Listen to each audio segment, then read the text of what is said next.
اطلب العلم أخي فهو درب به نور، به ترقى به تحيا عالما حرا فخور. اطلب العلم أخي فهو درب به نور، به ترقى به تحيا عالما. أعوذ بالله من الشيطان الرجيم. بسم الله الرحمن الرحيم. الحمد لله رب العالمين، والصلاة والسلام على النبي الكريم وعلى آله وأصحابه أجمعين ومن اقتفى هداهم إلى يوم الدين. bayan haka yan uwa na wannan cibiya mai albarka ta akademiyat alkawarir, ina mana sallama irin ta addinin musulunci. Assalamu alaikum wa rahmatullahi wa barakatuhu. Muna fata a wannan munasaba ta buɗe wannan cibiya mai albarka, Allah ya sanya ma wannan taro albarka, kuma ya sanya ma waɗanda suka assasa wannan tafiya albarka, kuma ya taimake su, kuma ya ƙara haɓaka wannan tafiya mai albarka ta wannan makaranta. Kuma ɗalibai da suka taru a wannan makaranta, Allah ya ba su ƙarfin gwiwa na jura wannan karatu da fahimta shi da aiki da shi. Alal haƙiƙa wannan ba ƙaramin cigaba ba ne muka samu li awwal marra, a karan farko a ce an samar da makaranta mai karatu ta nesa kuma ta mata zalla. Wannan ba ƙaramin cigaba ba ne muka samu, alhamdulillah. Fatan mu Allah ya saka mu waɗanda suka yi wannan tunani na ƙirƙiran wannan makaranta da kuma assasa ta da kuma juriya akan tafiyar da ita. Allah ya sanya musu albarka. Abu na biyu, yan uwa sun buƙaci in yi magana akan wani maudu'i mai tsananin mahimmanci, shine daurul mar'a fi nahdatil umma. Mahimmancin mace a wato nahda, ci gaba ta al'umma. Wannan maudu'i ba ƙaramin mahimmanci yake da shi ba, domin yana da cikin maudu'ai, abubuwa da aka fi tattaunawa a kansu a cikin musulunci, ta cikin gida ko kuma ta waje, masu tattaunawa game da musulmai. Wannan maudu'i yakan sa wasu su shiga musulunci, yakan hana wasu kuma shiga musulunci. Me yasa na ce haka? Wanda ya karanta musulunci ya ga hidima da kuma wato girma da ɗaukaka da 'yanci da musulunci ya ba mace, to zai shiga musulunci. Wanda kuma ya zo zahirin rayuwar mu ta al'ummar musulmai, ya ga yadda muke rayuwa da yadda mata suke rayuwa, to zai ki shiga musulunci. To shi yasa wannan maudu'i ne mai hatsari. Akwai wani malami mai da'awa wanda yana da ƙungiya mai ƙarfi mai ta shigar da mutane musulunci a ƙasashen turawa. Sunan shi Fadil Suleiman. Suka yi wani dirasa, wani nazari, cewa suke tambayin waɗanda suka shiga musulunci a wasu ƙasashe, dubban mutane, me ya shigar da ku musulunci? Kafin nan ya kamata mu sani kashi 70 cikin 100 na masu shiga musulunci, musamman ƙasashen turawa, inda suke shiga ta hanyar karatu da ilimi, mata ne, 30 ne kawai maza. A wani dirasan ma, wani nazarin ma, 25% shine maza, sauran duka mata ne. To yi suka yi tambayi mata, me yake sa kuna shiga musulunci? Su dai nafsin matan da suka shiga kuma sai wajen 80% suka ce abinda ke sa shiga musulunci, su sun ga mata suna da haƙƙi da 'yanci a musulunci. To ya kuna turai kuma inda ake magana 'yanci da sauransu, kuma duk ba ku ga 'yanci ba sai a musulunci? To waɗannan sun karanta musulunci ne. Amma kuma ta wani ɓangaren, yanzu in ka zo ƙasashen mu, yanzu ana samun ƙungiyoyi da ake kira feminist, waɗanda ake ce ma harakat na sauyiya, ƙungiyoyin kira zuwa ga 'yancin mata, waɗanda suna ta haɓaka wajajenmu, saboda an gaya ma mata cewa an danne musu haƙƙi. To me yasa haka? Abin da yasa haka shine ita kanta macen ba ta da ilimin mai musulunci ya faɗa game da muhimmancinta da kuma daurin da za ta iya ba addinin musulunci da al'umma. Na taɓa zuwa wata makarantar islamiyya a wani hutu da na je. Nakan je makarantun islamiyya in zazzagaya, in zauna mai karatu da ɗalibai, ba su ma sani ba, ban san su ba, in yi karatu in fita. Na tadda wani aji, na tadda alhamdulillah duk mata ne, yara matasa shekara 12, 13, ma'ana dai sun fara fahimtar me suke yi, 'yan aji 5. bayan mun gama karatu mun sha tilawa na ce to ku yanzu me kuke so ku yi a rayuwa ne, menene manufarku? sai wannan ta kalli wannan, wannan ta kalli wannan, sai dai suka ce to karatu. Na ce yanzu kuna karatu ai? Suka ce za mu yi sauka. Na ce to daga nan fa? Sai wannan ta kalli wannan, ce to za mu yi kuma sanawiya, za mu yi secondary. Ce to daga nan fa? Suka yi shiru. Can dai wata ta ce to sai mu yi aure. yana ce to daga auren fa? Suka yi shiru. Wata ta ce daga nan kuma shikenan. To wannan abun ya ban matuƙar mamaki kuma ya taɓa ni. Wannan ya nuna kenan ba su san daurin da suke da shi fil mujtama ba. Ma'ana rayuwa a wajensu kawai a je a yi karatu, a shiga nan, a fita ta nan, kawai shikenan an gama rayuwa. A yi aure shikenan, ba wani tasiri. Tarbiyyar ma ba za a iya tabbata a ilmance a waye. Haka za a zo dai kawai abin nan a mutu. Khalas. Wannan shi ya sa al'ummar ta ci baya, domin mace ba ta san daurinta ba. Zamanin manzo Allah sallallahu alaihi wasallam, manzo Allah abin da ya fara yi kokarin ya ga cewa ya asasa mata. Duk wani abu da manzo Allah sallallahu alaihi wasallam zai yi sai ya nemo mata, domin idan aka bar mata a baya to akwai matsala. Shi yasa mata, ka duba daga kafin zuwa manzo Allah sallallahu alaihi wasallam yanda ba a san mata ba a mujtama din Larabawa. Ba labarin mata da zaka iya kiran su sun gan shahara a ko wani abu, ko me, ko a tarbiyya, ko a me, babu. Ba za ka ji ana kiran sunan mace ba kafin manzo Allah sallallahu alaihi wasallam, sai dai sunan mazaje. Amma zuwa manzo Allah sallallahu alaihi wasallam mata yanzu nawa muka sani, banda matan shi da ƴaƴan shi wanda dukansu ba mutanen wasa, ba na wasa bane. Su Fatima, Khadija da irin daurin da ta bashi, Aisha, Hafsa, duka matan shi, banda a zo sauran sabai su Asma binta Abubakar, irin daurin da ta bada a wajen da'awa da lokacin hijira, da daurin da ta ba ɗanta lokacin da yake gwagwarmaya, irin su Safiya binta Abdul Muttalib, irin su ga sunan babu iyaka. Mata Sulaim ba su da iyaka, waɗanda mata ne jagorori ta kowane ɓangare na rayuwa. Haka aka ci gaba da fitar da mata har sai da zamani ya tafi, musulmai suka fara bacci, sai mata suka manta da daurinsu, suka kwanta, sai al'ummar ta kwanta, domin haƙƙi ne. In dai mata za su kwanta to al'umma za ta kwanta, kuma al'umma za ta tashi ba sai san da mata suka tashi. Sai dai wani irin tashi ne?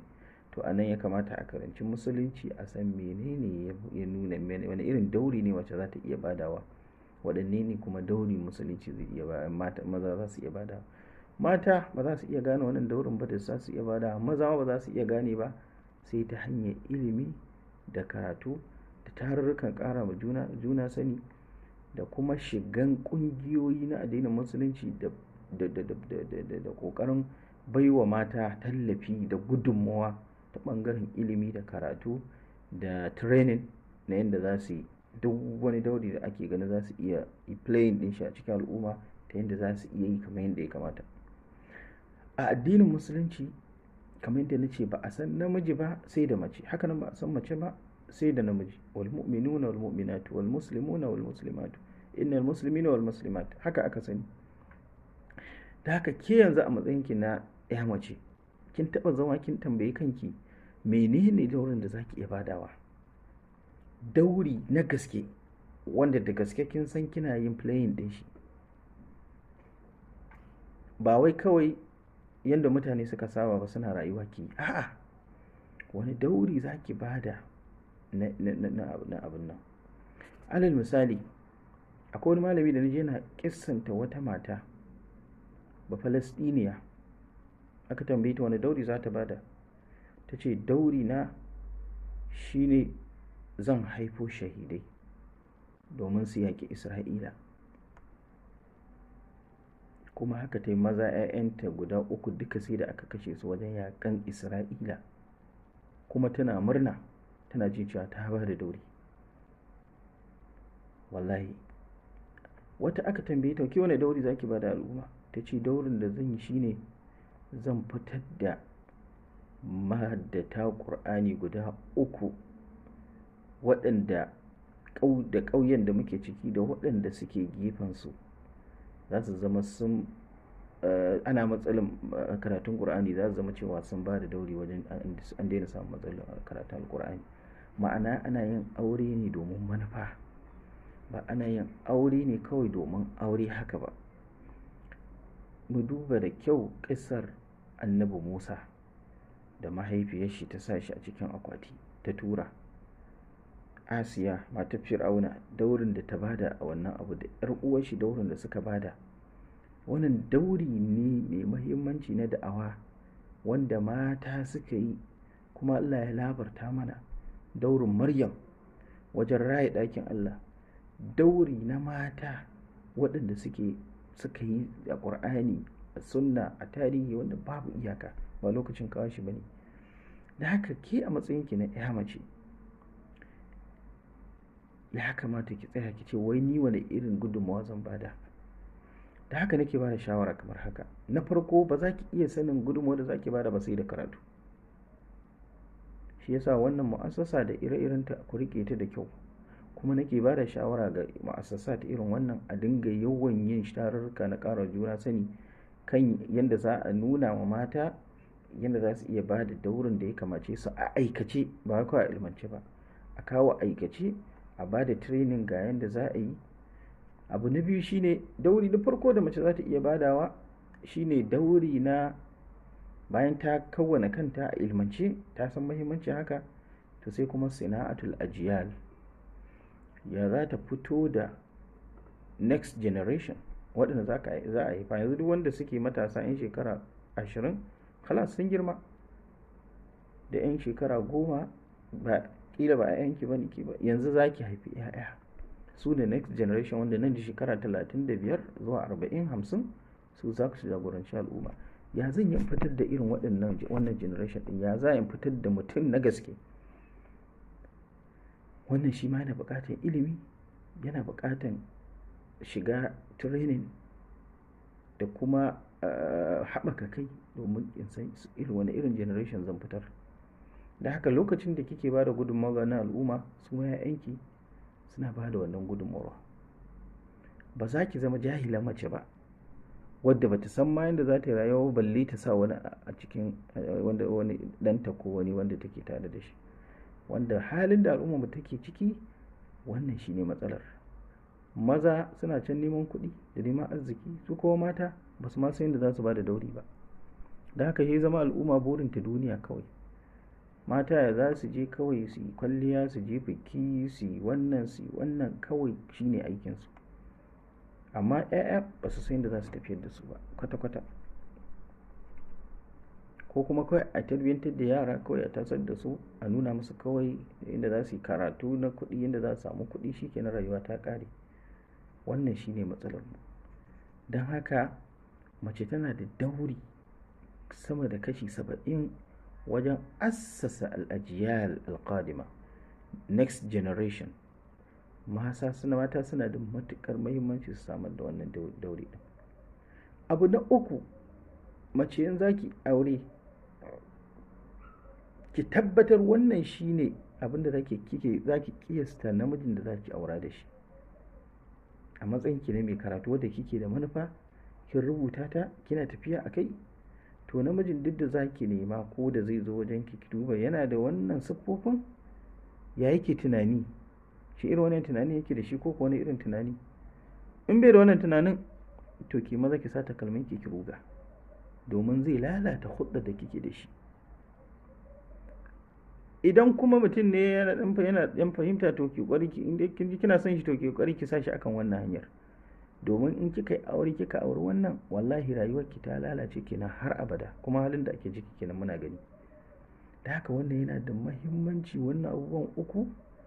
Mace in ta samar da waɗannan abubuwan uku, ta ilmantar da kanta, ta wayar da kanta, sannan ta samu miji ingantacce wanda zai taimake, za ta yi musu taimaki juna, kuma ta sami 'ya'ya ta tsaya a kansu a kan wannan tsarin, to shi kenan wannan ita ce macen da za a haɓaka al'umma da ita. Subhanallah, matan sahabbai gaba ɗaya haka suke, sawa'un kin ji sunansu ko baki ji sunansu ba, kowa da daurin da take. Akwai wadda ita ba ta da daur qiyadi, ma'ana daur qiyadi, ita ba ta shahara ba a wani abu ko a siyasa ko a neman ilimi, amma kuma wallahi a wajen Allah ta shahara wajen tarbiyyar 'ya'yanta. Duk sahaban da muka gani sun je sun yada musulunci duniya ta hanyar da'awa da jihadi, duk 'ya'yan waye? 'Ya'yansu ne, 'ya'yan irin waɗannan ne, tarbiyyar su ce.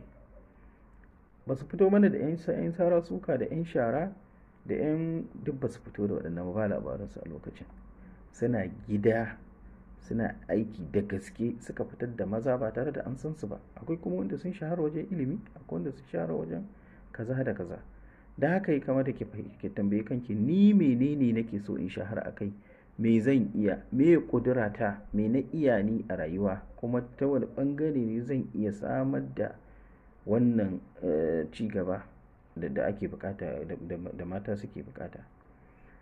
Wannan idan kika yi wannan tambayar, idan kin san ansa shikenan ki ci ba, in baki ansa ba to ki nemi masana da malamai da waɗanda suke kasa suna ba wannan bangaren muhimmanci, ki je ki ci gaba da bibiya, kina nuna ana gyara miki, kina ci gaba da karatu har Allah ya taimake ki ya kai ki ga wannan matsayi.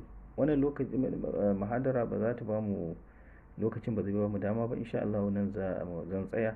Na san za a ci gaba da yin tarurruka na ƙara juna sani, a lokacin za mu haɗa da bayanai, insha Allah za a yi samar da training da yadda mace za ta iya a aikace ta zama wani abu. Fatan mu Allah ya taimake mu, Allah ya sami wannan cibiya albarka. Wassalamu alaikum wa rahmatullahi wa barakatuh.